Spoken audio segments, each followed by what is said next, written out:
y bienvenido al resumen de la semana número 17 de nuestra Biblia cronológica. Ha sido una bendición llegar hasta aquí y que Dios nos ha permitido poder estudiar y escudriñar la palabra. Amén.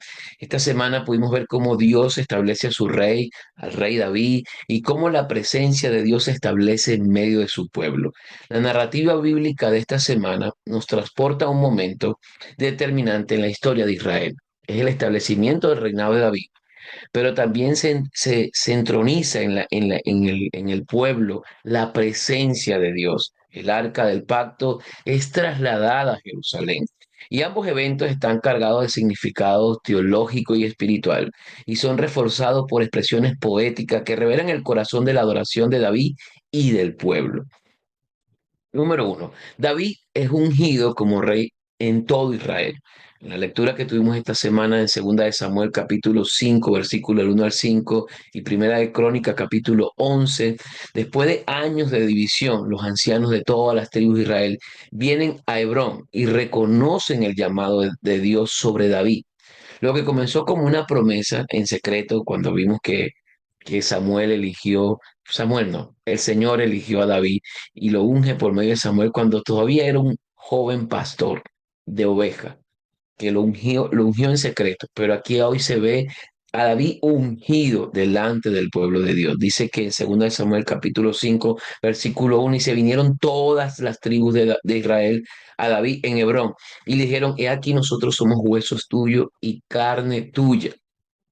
Esta unidad nacional bajo una sola figura del rey, verdaderamente es lo que Dios desea para su pueblo. Esta semana pudimos ver cómo la unidad, verdaderamente como un solo cuerpo, como un solo músculo, puede hacer que la presencia de Dios descienda sobre su pueblo, que es lo mismo que nos pasa a nosotros como iglesia. Dios desea la unidad de su iglesia, no de una denominación, no de un nombre de una iglesia, no, la iglesia universal de Cristo, porque Él es la cabeza de la iglesia. Jesús no viene a buscar una iglesia local o una denominación específica. Jesús viene a buscar su iglesia, la que se mantenga santa, pura y sin mancha. Amén. Y Dios cumple lo que promete y lo hace en el tiempo preciso, uniendo estos fragmentos como un rompecabezas, pudiéramos decir. Dios lo une y une a su pueblo y une a su iglesia y une aquí a estas tribus.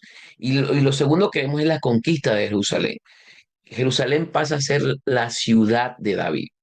David decide tomar Jerusalén, una ciudad estratégicamente ubicada, y hasta entonces en poder de los jebuseos, a pesar de las burlas de los habitantes, David conquista la fortaleza de Sión.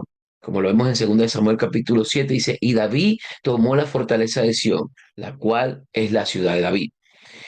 La ciudad elegida por Dios como su morada no fue una ciudad ya santa, sino que Él santificó esa ciudad por medio de su presencia. Hay cosas que no son santas, amado. La palabra santo significa apartado. Ninguno de los que está aquí, ninguno de los que está aquí conectado es santo. Pero una vez que Dios nos elige y nosotros aceptamos a Jesús como nuestro único y suficiente Salvador, nosotros somos pueblo santo de Dios, pueblo escogido, o sea, pueblo apartado. Dios transforma lugares, transforma personas en comunes en santos. Y cuando Dios empieza a habitar en ese lugar, la manifestación y la presencia de Dios nos acompaña día tras día.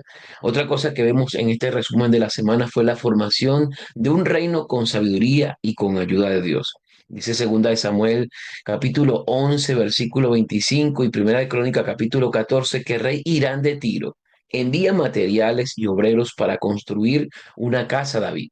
El texto recalca que David reconoce que su éxito no se debe a su capacidad, sino a la obediencia de Dios. Y me encanta que David, antes de atacar a los enemigos, David siempre consultaba a Dios. Cuando fue a atacar a los filisteos por la primera vez, él le preguntó, Señor, voy a conquistar, voy a vencer a los filisteos. Y el Señor Dios le dice, David, vaya y atáquelos de frente. Y él va, los ataca de frente y le gana a los filisteos. Vuelve otra vez y se arma otra escaramuza y él le pregunta, Señor, voy a tener la victoria sobre los filisteos. Y el Señor le dice, David, esta vez no lo ataques de frente, rodéalos y espera el viento de las balsameras. Y empecé a buscar un poco sobre las balsameras y eran unos arbustos que dice que cuando el viento pegaba parecía que era un ejército que venía. Y ellos se metieron entre las balsameras y Dios le dice a David y al ejército que avancen cuando el viento pegara sobre las balsameras. Y cuando el viento pegó sobre la balsamera, dice que se escuchó como un estruendo, como un ejército, y que los filisteos huyeron. Hay momentos en que Dios nos va a decir que ataquemos de frente, pero hay momentos en que Dios nos va a decir, mira, rodea el problema, rodea, no vayas de frente. Por eso es que las estrategias que nos funcionaron ayer, amado, de repente hoy no funcionan. ¿Por qué? Porque Dios hace nuevas las cosas cada día. Y a veces nosotros, aunque somos cristianos, aunque somos discípulos de Cristo, aunque somos hijos de Dios, a veces pensamos como piensa el mundo. Amado, nosotros tenemos que pensar como piensa Dios. ¿Qué dice la palabra de Dios para mi vida? ¿Qué dice la palabra de Dios para mi familia? El liderazgo espiritual y sabio se basa en la dependencia constante de Dios. El éxito sin Dios es frágil, amado. Es frágil. La victoria que viene con su dirección es duradera. David gobernó, David se estableció como un rey conforme al corazón de Dios, porque le consultaba a Dios. Y el día que no consultó a Dios, el día que David se quedó de holgazán en el rey, en el palacio, David pecó. David pecó. Y aunque se recuerda a David por todas estas guerras, cuando se habla de adulterio, siempre se tiene que hablar del pecado de David. O sea, hay cosas, amados, que nosotros tenemos que tener cuidado y tenemos que tratar las cosas de Dios con santidad. ¿Cómo está mi relación con Dios? ¿Cómo está mi tiempo de oración? ¿Cómo está mi tiempo de lectura de la palabra? ¿Cómo está mi corazón cuando cometo infracciones o cometo pecados? ¿Me arrepiento rápidamente o simplemente me excuso diciendo, bueno, es que fue culpa tuya, fue culpa del esposo, de la esposa, fue culpa de ese hombre que estaba en el tráfico, fue culpa de mi hijo, por eso fue que yo lo traté así? ¿A quién estamos echando la culpa? ¿O de verdad nos estamos arrepintiendo de nuestros pecados? Algo que también me llamó la atención en esta semana fue el arca del pacto. El arca del pacto era la presencia santa de Dios en el pueblo. Y en 2 Samuel capítulo 6, versículo del 1 al 23 y Primera de Crónicas capítulos 13 al 16, David organiza el traslado del arca de Kirian a Jerusalén. En el primer intento, lo que se hace sin seguir instrucciones. A veces nosotros nos acercamos a Dios y decimos, no, no, no, Dios es santo, Dios me escucha, Dios es mi Padre celestial, ese es mi papito lindo. Y yo, sí, pero ¿cómo nos acercamos a Dios a pedir? ¿Nos acercamos con santidad, con reverencia? ¿O simplemente a veces estamos tan confiados que nos acercamos a Dios tan, tan irreverentemente? Y dice la palabra que lo que usa, que el arca estaba por caerse del carro donde llevaban el arca.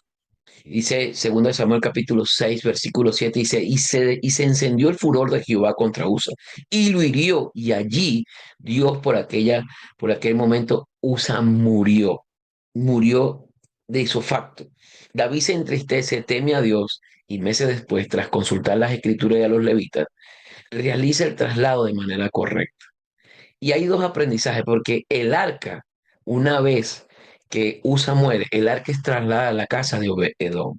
Y algo que me llamó la atención en esta escritura fue que a veces la presencia de Dios para algunos va a representar muerte, pero para otros va a representar prosperidad y bendición. Dice que el arca estuvo 3 meses en la casa de Obed-Edom y dice que la casa de Obed-Edom prosperó, fue de bendición, hubo prosperidad.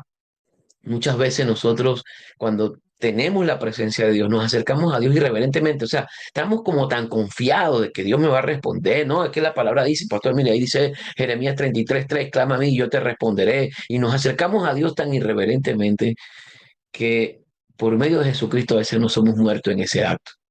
Pero Obed-Edom fue prosperado. En cambio, Usa muere. Por la misma presencia de Dios, Usa muere, pero Obed-Edom prospera. Y eso dice, wow, mucho. Dios no se acomoda a nuestras formas humanas, amado. Su santidad exige obediencia precisa. Él le dijo a Saúl, Saúl, Yo prefiero obediencia antes que sacrificio. La adoración verdadera incluye pasión, pero también reverencia y obediencia. Y eso es importante, porque a veces nosotros como pueblo de Dios nos acercamos así, bueno, Dios sabe quién soy yo, Dios sabe, Dios me conoce, nos acercamos soberbio, orgulloso, prepotente, poco sabio a veces para acercarnos a la presencia de Dios. Este, ya como que lo tenemos como por rutina y decimos, no, hombre, Dios me va a escuchar, Dios me tiene que escuchar. Y vemos en primera Crónica capítulo 15 y 16 que David organiza un servicio de acción de gracia. Una vez que el arca se instala, él vuelve a recoger el arca de la casa de Obed-Edom, porque cuando se entera que el arca que estaba en la casa de Obed-Edom, que mató a Usa, que la recibió Edom, estaba prosperando y dice, no, hay que buscar el arca. Y también hay algo que llama la atención, o sea, la presencia de Dios sobre Usa, porque Obed-Edom se enteró de ese evento, él estaba ahí, y dijo, wow, lo mató, yo no voy a recibir eso, no, él dijo, no, que venga a mi casa, yo la voy a recibir. Y eso es importante, a veces donde otros fracasan, muchas veces ahí está el éxito para nosotros. Porque lo que Dios hace lo hace de manera independiente. Dios lo hace diferente con cada uno de nosotros. Lo que a veces funcionó para otro hermano en oración, de repente no va a funcionar para ti. Tenemos que consultar a Dios. Cada uno de nosotros tiene que consultar a Dios. Una vez el arca instalada en una tienda preparada por David, se establece el orden levítico para el servicio, incluyendo músicos, porteros, cantores, y David dirige un canto de alabanza. Dice la palabra en Primera de Crónicas, capítulo 16 versículo 11: buscad a Jehová y su poder, buscad su rostro continuamente. Cuando el pueblo se organiza para glorificar el nombre de Dios, Él se manifiesta con poder y gloria. Y también, así como Usa y Obed-Edom, hubo un contraste también entre David y Mical. Mical, la hija de Saúl, su esposa. Dice la palabra de Dios que la hija de Saúl desprecia a David porque él danzó cuando vio el arca llegar. Y David le responde que él lo hizo delante de Dios. Pero dice que Mical, hija de Saúl, segunda de Samuel capítulo 6 versículo 23, dice que no tuvo hijos hasta el día de su muerte. O sea, ella miró con desprecio el que David danzara, el que David honrara a Dios, el que David adorara. Hay gente que de repente nos va a mirar a nosotros, a ti, a mí, con desprecio por lo que hacemos, pero tú eres un fanático, tú sí eres religioso. ¿Qué haces orando? ¿Qué haces orando tan temprano en la mañana? ¿Qué haces tanto leyendo la Biblia? ¿Qué tanto te congregas? ¿Qué tanto sirves en la iglesia? ¿Qué tanto cantas? ¿Qué tanto predicas? ¿Qué tanto adoras? Y lo que a veces parece para otro fanatismo, para Dios es adoración. David dice que adoró a Dios, pero Micael no lo vio con buenos ojos. Y ella tuvo su recompensa, nunca tuvo hijo. Y la frialdad espiritual y el orgullo impiden participar del gozo de la presencia de Dios. Hay gente que está en el mismo servicio, en la misma iglesia. Hay personas quebrantadas en el servicio, hay personas quebrantadas por el Espíritu Santo. Y hay otros que dicen, mira este fanático llorando, mira esta fanática. Amado, no. Hay personas que están en ese momento sintiendo la presencia de Dios. El que se burla de la adoración sincera corre el riesgo de quedar espiritualmente estéril. Y para ir cerrando, el valor de la unidad. Salmo 133, este salmo exalta el deleite y la bendición de vivir en comunidad. Mira cuán bueno y cuán delicioso es habitar los hermanos juntos y en armonía. Salmo 133, 1. Y compara la unidad con el aceite sacerdotal y el rocío de Hermón. Imagen de consagración y frescura. La unidad no es solo placentera, sino portadora de bendición de Dios. La presencia de Dios se manifiesta poderosamente donde hay unidad. Y vemos dos salmos que saltaron esta semana 17 en el resumen de la Biblia cronológica. Fue el Salmo 23 y el Salmo 100. En el Salmo 23, David revela su confianza íntima en Dios como pastor. Dice, aunque ande en valle de sombra de muerte, no temeré mal alguno, porque tú estarás conmigo. Salmo 23, 4. Y en el Salmo 100, el pueblo es llamado a adorar con gratitud. La presencia de Dios provee dirección, seguridad, gozo. Cuando el corazón descansa en el pastor Jesús, en el pastor Dios, la gratitud fluye naturalmente. Dios usó a David no solo como un líder político, sino como un restaurador espiritual de Israel. En la conquista de Jerusalén y el traslado del arca vemos cómo se fusiona el gobierno junto con la presencia divina de Dios. No se trata solo de un nuevo rey, sino de una nación centrada en Dios.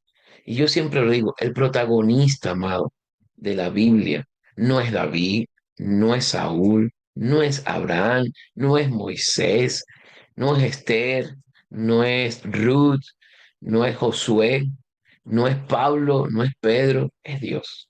Es Jesucristo. Él es el protagonista principal.